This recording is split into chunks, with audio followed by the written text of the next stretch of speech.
Hello everyone, अस्सलाम वालेकुम। कैसे हैं सब लोग? उम्मीद यही है कि सब लोग खैरियत से होंगे।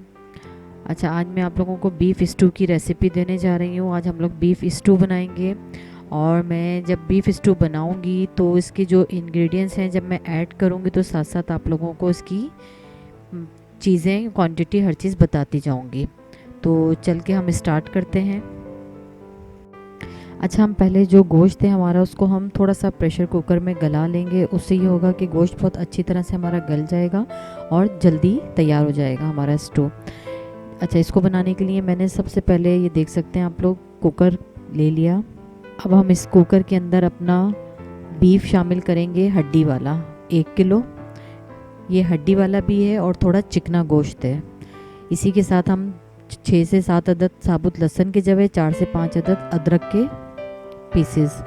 इसमें प्याज का इस्तेमाल ज़्यादा होता है तो इसीलिए मैंने 3 मीडियम साइज़ की प्याज लेके और उसको रफली कट कर लिया, क्योंकि कुकर में ये जल्दी गल जाएगी प्याज। इसी के साथ साबुत लाल मिर्च ले लेंगे हम, नमक अपने जायके के मुताबिक, धनिया पाउडर 1 टेबल स्पून। अच्छा, बारीक पाउडर नहीं है, दरदरा सा कुटा हुआ धनिया है ये। ज़ीरा 1 टीस्पून,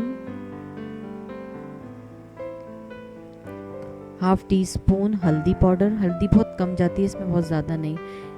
10 से 12 अदद गोल साबुत काली मिर्च, 1 दालचीनी का टुकड़ा, 4 से 5 अदद लौंग, 2 बड़ी इलायची, 1 टमाटर ले लेंगे बड़े साइज़ का, लेकिन टमाटर हरा होना चाहिए, इसमें लाल टमाटर नहीं जाता। वो भी रफली कट करके हम डाल देंगे। और 1 प्याली दही, ये तमाम चीज़ें इसमें शामिल कर देंगे। और 1 गिलास के करीब हम इसके अंदर पानी शामिल करेंगे। इसको अच्छी तरह से मिक्स करके और इसको हम 20 मिनट के लिए प्रेशर कुकर में प्रेशर लगा लेंगे, ताकि हमारा जो गोश्त है वो तकरीबन 80% के करीब हमारा अच्छे से गल जाए और तमाम ये जो मसाले शामिल किए हैं ये भी, प्याज टमाटर वगैरह, अच्छे से गल जाए। अच्छा, ये देखें, मैं इसका कुकर का ढकना खोलने जा रही हूँ क्योंकि इसको 20 मिनट हो चुके हैं। अब हम अपने गोश्त को चेक कर लेते हैं। इसमें अभी भी तकरीबन 1.5 कप के बराबर पानी शामिल है और जो हमारा गोश्त है वो 80% गल चुका है। अब मैं इसको किसी दूसरे पतीली में ट्रांसफ़र कर लूँगी। इसकी भुनाई करने के लिए ट्रांसफ़र करके फिर हम इसकी अच्छे से भुनाई करेंगे। अब मैं इसका चूल्हा ऑन कर दूंगी और चूल्हा अब हम इसका हाई रखेंगे। हाई फ्लेम पे हम इसकी भुनाई करेंगे।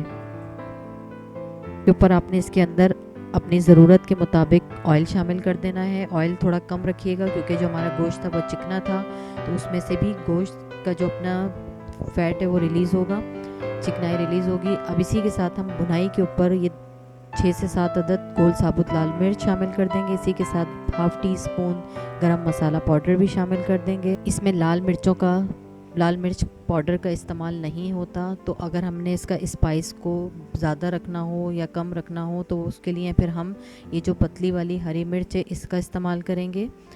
वो भी बुनाई के टाइम पे हम शामिल कर देंगे ताकि जो इसकी तेज़ी है वो निकल के हमारे सालन में शामिल हो सके।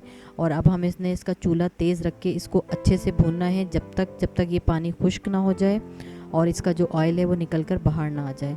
मैं इसकी बुनाई कर लेती हूँ, फिर आप लोगों से इसके बाद मिलती हूँ।